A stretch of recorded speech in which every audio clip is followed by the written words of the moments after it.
Welcome back to the Pro Football Hall of Fame for another installment of our highly anticipated Before the Snap series. Today, featuring a special guest that's got a pretty unique job and that I'm super interested to learn a lot about because, we've talked a little bit about it before. You learned about it a few weeks ago. Sometimes when you look at the NFL, fans come first. And we're going to learn a lot about that here today. If you have never watched this program before, what are you going to learn? We're going to take not only what we just talked about right there about how important it is to do a job in the NFL, but how to get there. Tips and tricks on how to secure a job in the NFL or any sport that you might want to work in. And obviously, if you've tuned in with us before, you know you're in store for another excellent program. As always, my name is Jake Ray. I'm the Youth Education and Leadership Manager here at the Pro Football Hall of Fame in Canton, Ohio, where it's our mission to honor the greatest of the game, to preserve its history, to promote its values, and to celebrate excellence together. And those values we promote are those of commitment, integrity, courage, respect, and honesty, all of which made our 378.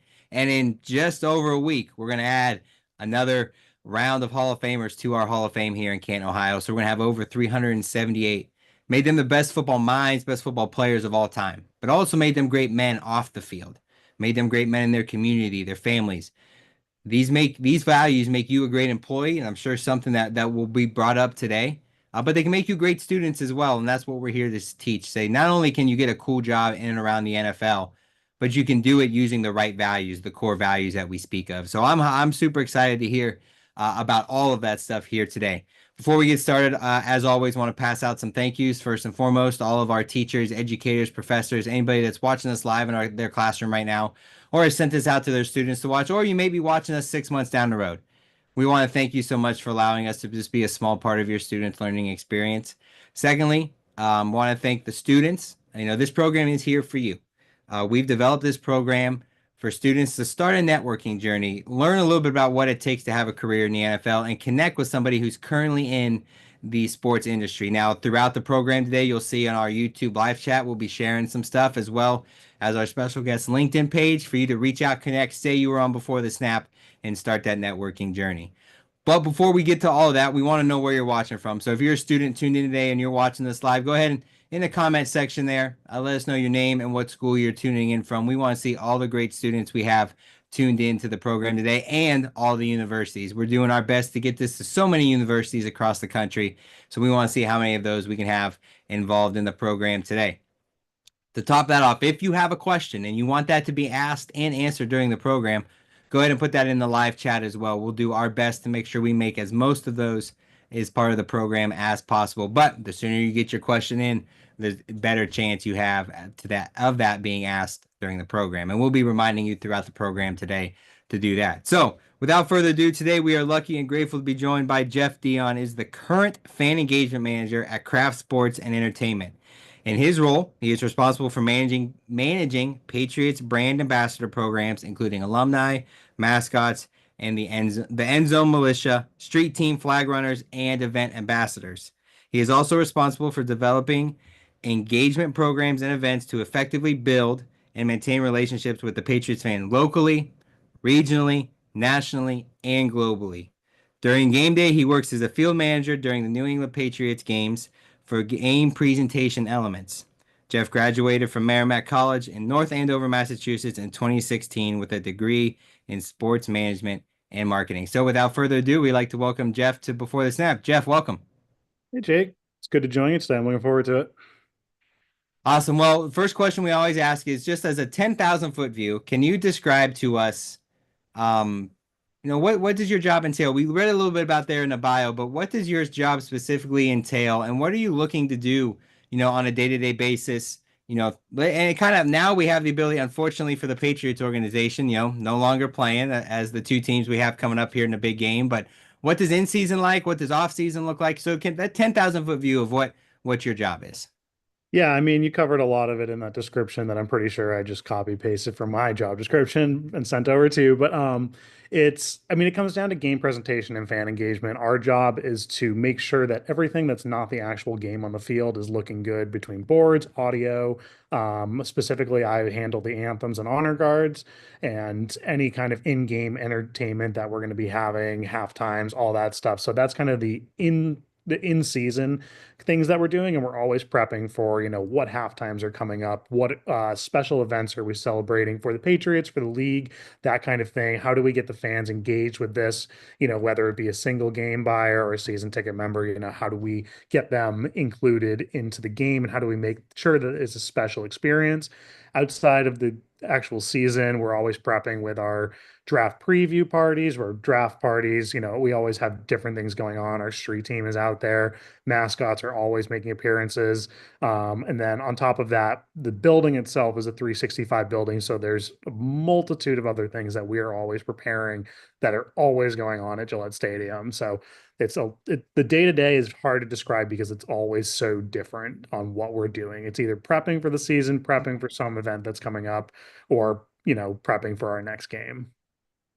You talked a little about obviously being a 365-day facility, and obviously when everybody thinks of Gillette Stadium, they think of the New England Patriots. But so many other events, have happened, in that stadium. Because so can you talk about maybe outside of the sport of football? What are you doing on some of those different events, whether it be concerts or other sporting events? Is it the same type of responsibilities, or does it differ depending on what the event is? It differs depending on what the event is. So I take the lead on events such as, like, we have Supercross and we have Monster Jam that come in. I kind of take the lead on those in staffing and making sure that the teams that are coming in from their side are all set and ready to go. I help coordinate, again, anthem and honor, flyovers if they want them, pyrotechnics, making sure that all of that stuff is all set up and ready to go. And then for those kinds of days, I act as a liaison between the team that's coming in and our team to help make sure that everything goes smoothly.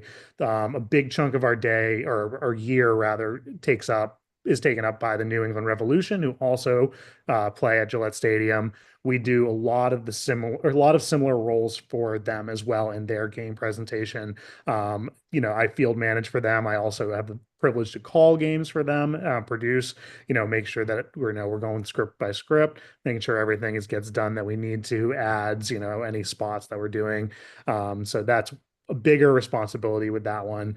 And then I'm trying to think of what else we've had Army Navy here. We've had, this year we got NCAA lacrosse coming up. There's always something going on, and the role changes based on the needs of those events. I think it's super interesting. Now, we've had a few people on who, we had a gentleman who worked for the New Orleans Saints, but because of how their ownership group looks, they also, did the same sort of job for the basketball team, the Pelicans. And you kind of have those similar job responsibilities. So can you talk a little bit about first part, what are the similarities between, your job, whether it's a soccer game versus a football game? Yeah, obviously it has its similarities in, there's different stages of the game. There's the pregame that they both have things that go on that are very similar. We have a national anthem, we have, a procession. There's always, all the boards are having our intro graphics and all that. So there's a lot of the game elements, though they're different sports, are very similar. There's same level of fan engagement. No matter what the sport is, you're always trying to get the people involved into it and making sure that everyone's having a great time. And as far as, other responsibilities that are similar, it's just making sure that everything is going smoothly. That's honestly the biggest job that there is. And then to pivot off of that question, put yourself in the shoes of somebody who's in college or looking to work in sports, and they're dead set on being involved in the NFL, the MLB, the NHL, NBA, professional soccer, MLS. That's their goal, their tunnel vision. They want to be in one of those leagues. And for somebody who's now seen, bits and pieces of a lot of different events in sports, how important is it for students to kind of keep remove the blinders, keep their vision open, and be open to working in other leagues? Because, at the end of the day, like you said, the job, is fairly similar depending on, what exactly that you do, no matter who you're working for. No, that's 100% true. I don't think blinders are necessarily a bad thing. I think it does help you focus on your goal, but I'm also a big proponent of any experience that you can pick up, even outside of sports, is still experience. I've worked many different jobs. I was in the nonprofit world right before I joined here full time. And I don't think that I think some people see that, especially college students, they see anything outside of their intended destination as not what they want to be doing. But I do think that as long as you're learning transferable skills, you can take that into your intended destination. It's just a detour where you're gaining experience, you know. I don't think you should be turning down opportunities because it's not exactly what you want. You know, any experience is still good experience. And to go dive in further to that, you mentioned being in a nonprofit world before working for the Patriots. Was sports always the goal for you, or did you kind of take that approach of, I'm going to keep my options open, and the jobs are going to come where they come, and as long as I find something I'm interested in, that's the ultimate goal. So what was that, having the experience in so many different fields, but still ending up working in sports? Yeah, I don't, when I was younger, I don't think that working in sports was the goal. I think it probably started to come around high school. In high school, I started working for the Pawtucket Red Sox or the AAA for, well, now they're the Worcester Red Sox, but Pawtucket Red Sox, AAA for the Boston Red Sox. And I think that exposure to working in a sports environment kind of drove me at a good time in high school to be like, this is what I want to be doing. I enjoy these kinds of days. I enjoy being around the sport. I enjoy being around the fans. And that kind of set me on the trajectory. I wouldn't say I was dead set on it at that point. I was kind of the word you were saying, where I'm going to take the opportunities where I can get the opportunities. And again, that just keeps building to my ultimate goal. So yeah, started working with the Paw Sox, moved in or did that through college. In college, I actually was able to get a lot of experience with just venue management. Merrimack College, one of the great things is that their athletics complex is totally student run.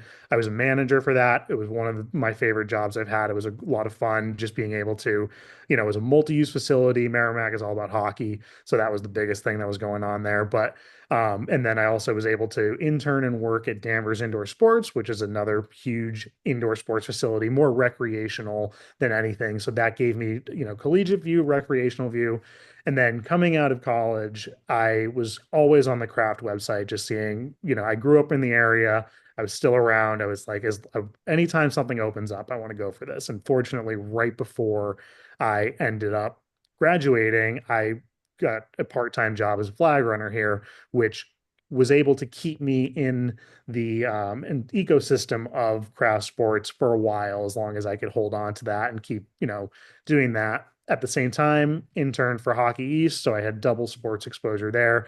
That gave me a lot of the PR side and other event planning side on that.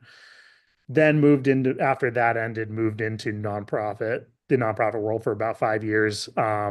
Still working part time here, and then the opportunity just came up in 2021. I was fortunate enough that I was able to come on board full time, and now I'm here talking to you. Awesome. Well, the one thing before we throw it to Nathan, who's got some of our student questions, the one thing I want students to take away from that is you hear all the sports experience, and I don't think you repeated the same job twice. You had your foot in the door at so many different organizations, so many different tasks and jobs and duties that you had to do. And I think that's one of the cool things about sports is that, if you want to work in sports, there's an avenue for you to do that. Now, you may be dead set on this one thing. You want to work in marketing, you want to work in graphic design, but there's so many options out there. And it's important, I believe, to try all those different things because A, obviously, you're going to find what you like to do.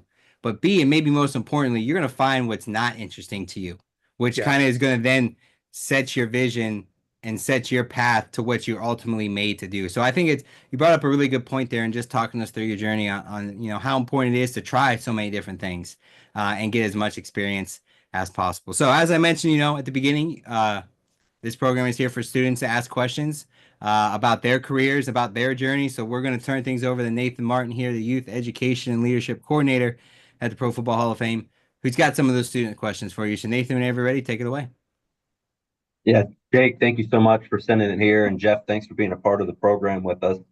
Our first question comes from a student from Grand Canyon University. They submitted this in advance of the program, so hopefully they're tuned in right now watching. This is from Jose, and Jose wants to know, and this is actually really good because you've got the experience in the different sports.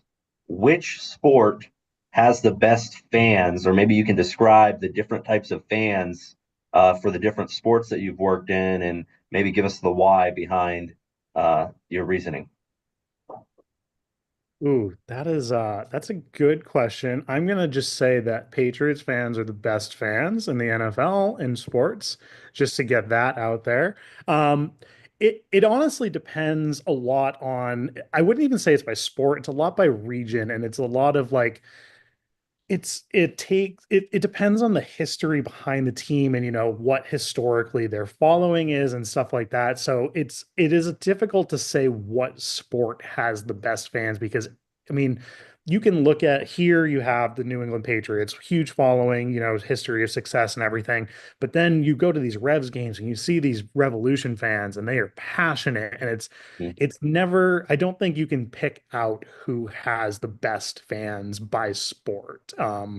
I think it's up to a team to do a really good job of cultivating their fandom and, really connecting with their fans to help build that. And I understand that's a very diplomatic answer and not really, or going around the question, but that's honestly what it is. I know it's a lot of the team's efforts in making those fans feel as they are stakeholders in the team.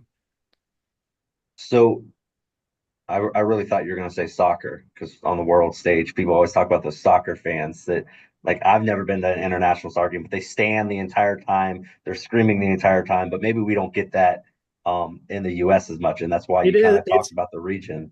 I mean, it is very different. I've had the privilege to go over to Dunn, and we did have the chance to take in a game at Fortuna Dusseldorf.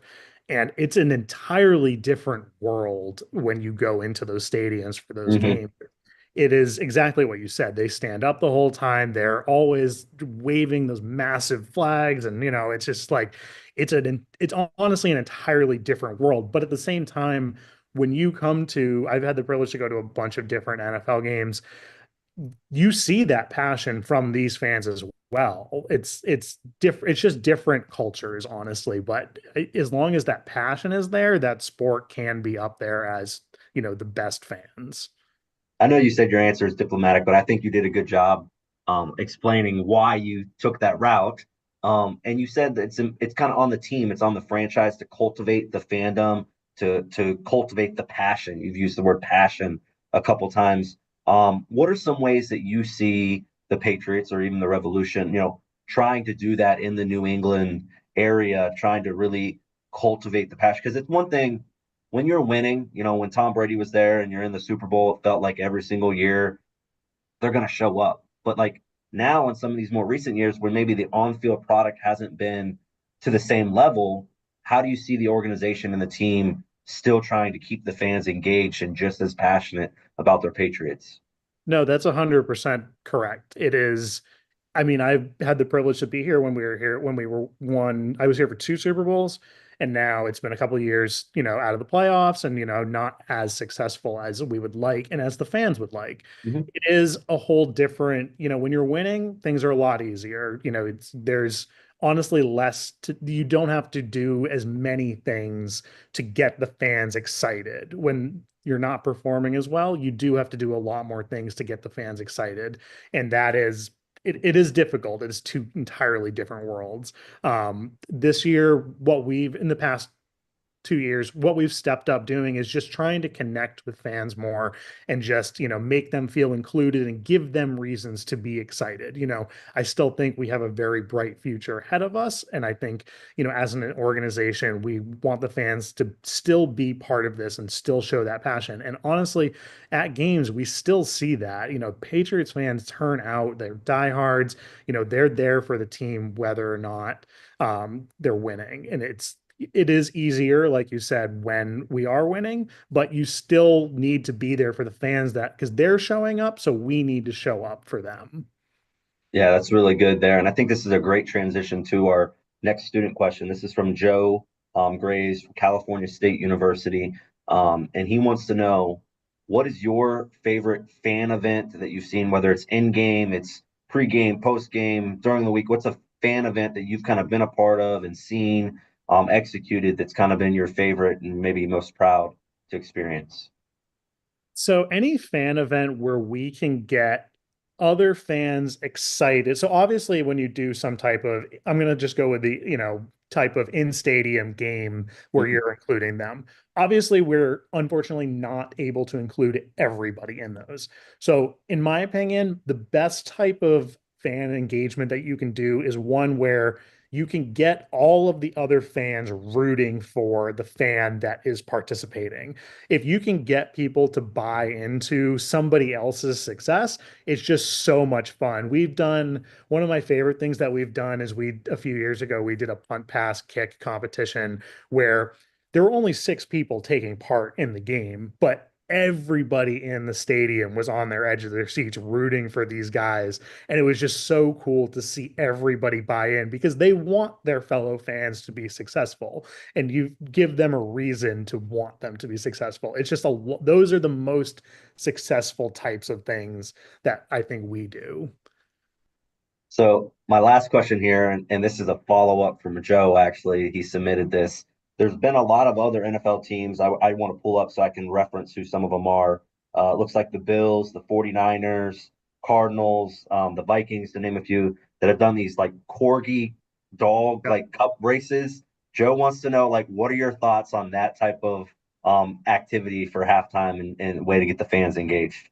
I will say they are great content. They look like a ton of fun. It is a team effort on what we decide to do. I am not the sole decider on those.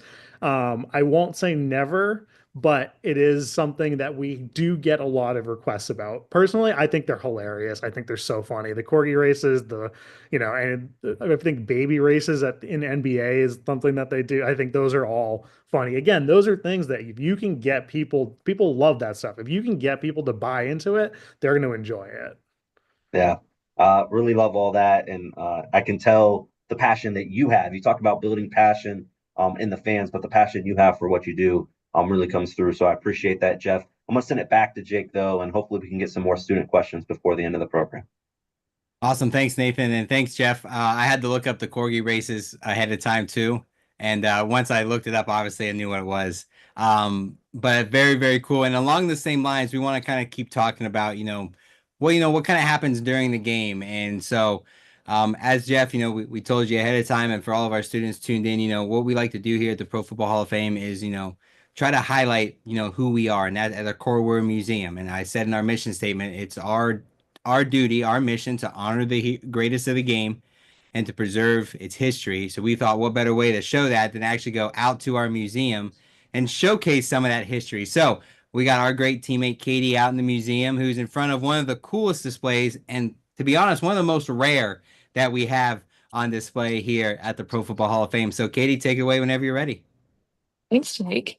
Hi, everybody. Welcome to the Lamar Hunt Super Bowl Gallery here at the Hall of Fame. This part of the museum highlights the most recent Super Bowl game all the way back to Super Bowl one, which is 58 years of history of the big game, soon to be 59 years. So, one of the best displays, like Jake said, is right behind me. This holds every single Super Bowl ring, which is one of two complete sets in the entire world. Now, working with the New England Patriots, especially between 2001 and 2018, has led to just a few Super Bowl victories. And after you win the Super Bowl, there are rings to present and banners to hang. So, Jeff, my question for you is when looking at moments like receiving a Super Bowl ring, is there any extra preparation in the game presentation and run of show since it's such a big moment for the organization and the city? Yeah, it's so for are we talking just like when the team comes back in the following season and there's a lot of Hmm. planning that goes into that and it's always I guess, as you've mentioned, we've been able to do it a number of times. And when you do it a couple times in a couple seasons, maybe three times in 5 seasons, um, you do have to come up with new things that for every time that you're presenting. And that's always a mix of what can we put on the field pregame to celebrate this? What can we do to make the banner drop so much cooler than it was last time? And I've had the privilege to be a part of a few of them where we've had, alumni come back and do huge presentations with their Super Bowl rings, bring out all the Lombardis. There's so many things that go into that and just so much, it's so much bigger than a normal game, like opening game where you were celebrating everything that you just did, and you're also preparing to go try to do it again. And it's difficult to describe the number of things that go into that. Yeah, that's funny that you mentioned after you win, 3 and 5 years, you kind of have to think of new things. And I feel like that's a good problem to have, you know? It's a good thing you win the It's Super fun. Bowl and you got to It's a change it up. creative problem. Yeah. Yeah.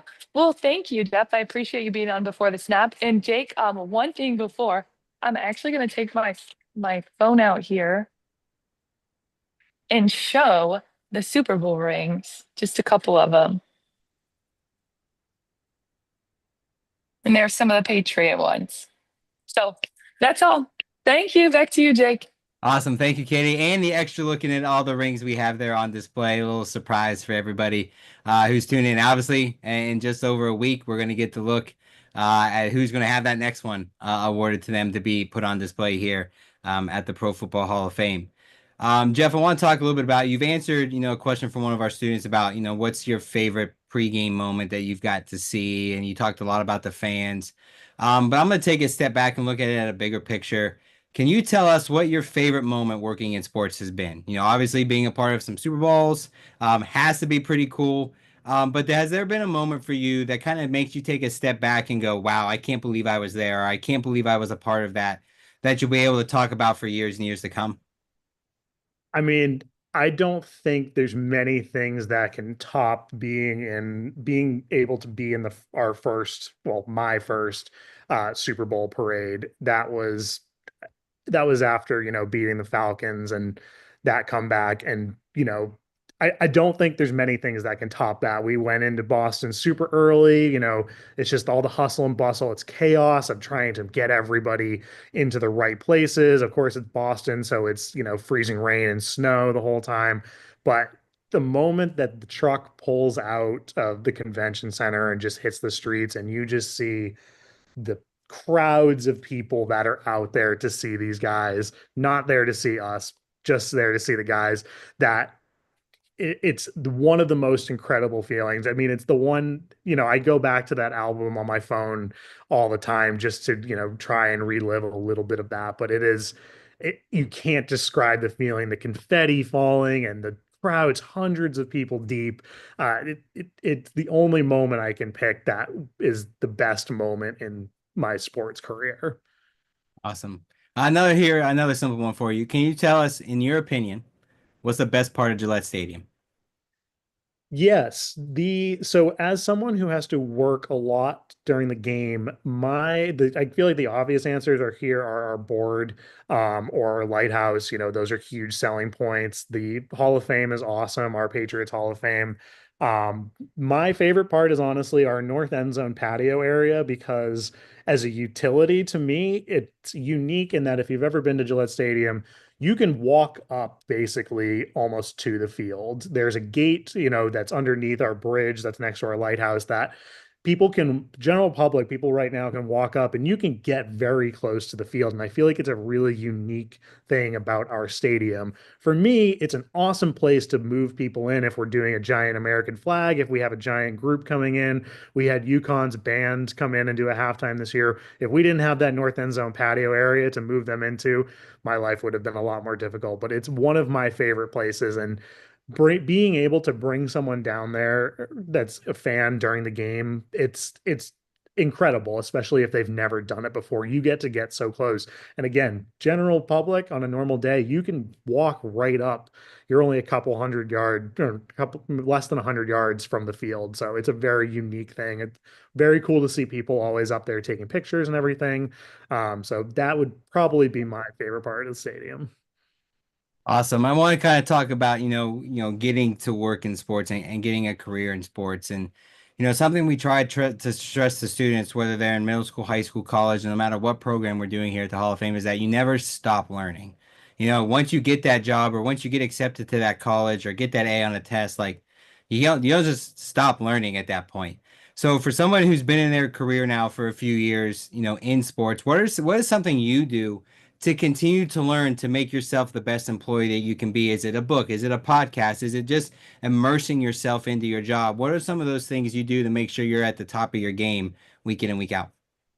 From a job perspective, one of the most useful things I can do for myself is just learning as many different skills that are involved in game day as possible. I think being versatile and having such a good tool belt is just great. So a lot of times if I ask someone to help me with something that isn't normally in my purview, I do like to learn how to do it. It's kind of that, teach me how to fish. I don't want you to fish for me, the kind of thing, so that next time I'm able to do it myself. I think versatility and being able to get applied to as many different situations as you can is a great skill to have. As far as podcasts and stuff, I think there's so many free tools that are out there between podcasts or YouTube videos that if you have an interest and you want to learn about something, you're able to do that. And I think that even just going down a YouTube, rabbit hole of, trying to dig into a topic that you're interested in is such a useful thing. And it just continues to help you always be learning and adding new skills. And then it just gives you a wealth of knowledge to apply to other experiences. Awesome. And I think that's a great message to take away is that there's always something out there. And with the technology today, it's super easy to find it. And, like you said, immerse yourself and learn more about that topic that you're looking at. We talked at the beginning, the important values we have here at the Hall of Fame. And for somebody that's involved with the game of football, and even us here at the Hall of Fame, we have the unique perspective of seeing its impact on such a wide scale. For you, you're not only seeing the team and the organization, but you're seeing the fans, the people you have out there pregame. Our job here at the Hall of Fame, we get to see the back end of the football's impact when you're inducted into the Pro Football Hall of Fame. When you put that jacket on as a Hall of Famer, you see the game's impact along someone's entire life. So for you specifically, Geoff, what have you seen the game of football teach those who play it, coach it, watch it, are fans of it? What are some of those life lessons you've seen the game of football, teach all those people? I think the biggest thing you can take away from football is that even when things are going really good, you need to be prepared for things to turn on a dime. There's situations can change very quickly. You can be up a lot and then all of a sudden not be. So I think just being able to change your tactic and adapt to the situation is the biggest thing. If you can't adapt to, if a offense starts doing something that you weren't expecting, you need to be able to adapt to that. And I think that can be applied to everyday life. Things can change quickly, and you need to be able to change with those things to be able to be successful. Awesome. A message that can be applied to a job, a football game, a test, a project, so many different things and that's why we think football is so great because of the life lessons like you talked about right there. I know Nathan's got some more questions, so we're going to throw it over to him for another round of questions from him. So Nathan, whenever you're ready, floor is yours. Yeah, thank you again, Jake and Geoff. I've been sitting here thinking about these halftime promotions. You talked about the pump, pass, and kick. We talked about the corgis. I'm curious when you and the team that you're a part of sit down and you're planning out Patriots games or you're planning out those soccer games and how to engage the fans. Like, how much of what you do is it's a copycat league? You see somebody else do something and you're like, we're going to do that promotion. Like, that looks amazing. Let's do it. Versus like, no, we need to challenge ourselves. Like, let's go out there on that limb and kind of be the first to try something. Where do you guys find that balance? How does that work? In those collaborative meetings I'm sure you're having, can you kind of just talk through that process? Yeah, I mean, you're completely right that it is a copycat league on from everything from the game to what we're doing with game presentation. And as I was saying before, I've had the opportunity to go to a number of different stadiums, and there are things that we pick up that we say, oh, that's just in-game, presentation elements that are like, I can't go to a game now without seeing some kind of cryo system or some kind of pyro system that I'm like, that's really cool. I think like they do that really well, and it would be cool to try and apply that to ours. The punt pass kick was something that we saw elsewhere, and we were like, this is cool. Let's bring it in. And then there's always the standard kinds of games that get played, but it is a risk to those are the kinds of things that you are able to take from that are used often are way less risky because they've been proven, like we were saying. And we do like to build in our own unique blend of things. And the truth is they don't always work. Sometimes you have to go back to the drawing board. It falls flat. No matter how much planning you do, it just doesn't work. So there's a mix of, what are we prepared to do versus, this is a really good idea that fits with the culture of this team and the identity of this team. How can we turn that into a fan engagement moment? And again, sometimes it works, sometimes it doesn't. So it's the mix isn't, we don't really talk about the mix. It's more of just what do we think is going to work and what can we do? And again, going back to lining up with our own initiatives. If we have a Patriots Hall of Fame, if we have a Pro Football Hall of Fame inductee that we need to celebrate, if we have Crucial Catch, all these different initiatives, salute to service, what has worked and what can we do differently? One thing that I would bring up from this year that I think is different. I don't know for sure that other teams haven't done it, so I'm not going to say we're the first to do it.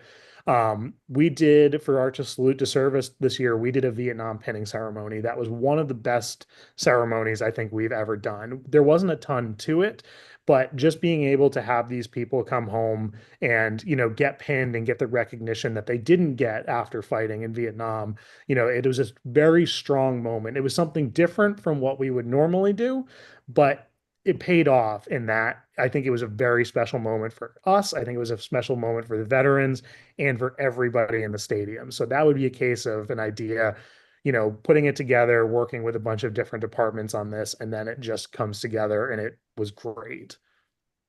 I really like how you ended there, and appreciate you talking through that whole process of how you guys come up with the different ideas and when you choose to copycat, other organizations and whatnot. But I think sometimes people think of fan engagement and just keeping the fans excited throughout the game, and you think goofy, you think funny, like that's not always the case. And your example there at the end about having kind of like a solemn moment where people can just be proud of their country and the sacrifices that have been made, and you guys were able to kind of multiply that feeling across a stadium of 70-80,000 people. It is not only meaningful for that individual or those individuals you were honoring, but for everyone that experienced that. So that's really cool, that you can do both, because I think sometimes people have promotions, you think minor league baseball and all the goofy, things that people come up with, but it's not always goofy. So I appreciate that. Um, I do want to encourage, if there are any students, go ahead and ask questions. Put them in the YouTube chat. If we don't get to your question today, or you put it in late and we're done with that portion, connect with Geoff on LinkedIn. Let him know you saw him on Before the Snap. He'll be able to hopefully, get a couple of minutes and shoot you back an answer and a response to your question that way. But I want to ask you, Geoff, if you were a college student today, what steps, the things now, what steps are you telling college students to take to, if their goal is to work in sports, to ensure that they can land that internship with an organization like the Patriots, or that entry level job that they're seeking, upon graduation? What steps are you telling the college students to take? Maybe Geoff's, top 2 or 3 piece of advice for a college student. I think one that gets preached very often to especially freshmen. I know it got preached to me and I was kind of like, yeah, okay. And then it ends up being one of the most important things you can do is just get involved in things. Just being able to put yourself out there. And I mean, if it's sports, if it's theater, if it's any, like, just get involved, because getting involved is going to get you connections. And again, what we were talking about earlier, Jake said it a couple of times, is, you're going to find out what you like and what you don't like. And I think college is a really good, especially early in college, is a really good time to figure out is equally what you want to do and what you don't want to do. I've done things and had jobs where I'm all of a sudden just like, yep, didn't enjoy that. Let's not do that again. Um, but getting involved just gives you exposure to more experiences. From a sports perspective, I think that anything you can do just to get exposed to, not every college has as big a sports program as, I mean, Merrimack doesn't have the biggest Division I college sports programs, but there were so many opportunities to get involved with the various sports that we have that it was great. It was just a great opportunity just to get exposed to these things. And it really helped because one of the reasons that I was helped, or what helped me in getting my Hockey East internship, was just volunteering. We hosted, Merrimack had some college, women's college hockey games on campus, and I just volunteered and got involved. I was in the sports management club, and then I was president of the sports management club, and I just wanted to be around it. And I encouraged other people in our club, volunteer for these things. We all ended up volunteering at the TD Garden for their championship. And it's just, as many things as you can do just to get exposed to it gives you talking points with the people that you're going to be networking with. So I think just getting involved and, taking all those opportunities that you can, again, any opportunity is still a good chance to gain experience. And I think that's something that college students, you focus a lot on your studies and everything, which is very important, but there is the actual practical experience that is also very important. Yeah, I think the way you explain that, it could simply be cut up and said, get involved, get off your butt, go do something, right? But you could kind of explain the benefit and kind of how that web expands as you get farther and farther with the relationships that you make, the experience that you get, so that when it comes time to try to land that internship or that entry level job you're trying to get, now you're ready to go. So I think that's great advice for our students that are watching or listening to this program. But on behalf of the students and myself, Geoff, I want to thank you for being on Before the Snap with us today. I know Jake will have some questions that we'll wrap up with, but just thank you again for giving us the time today.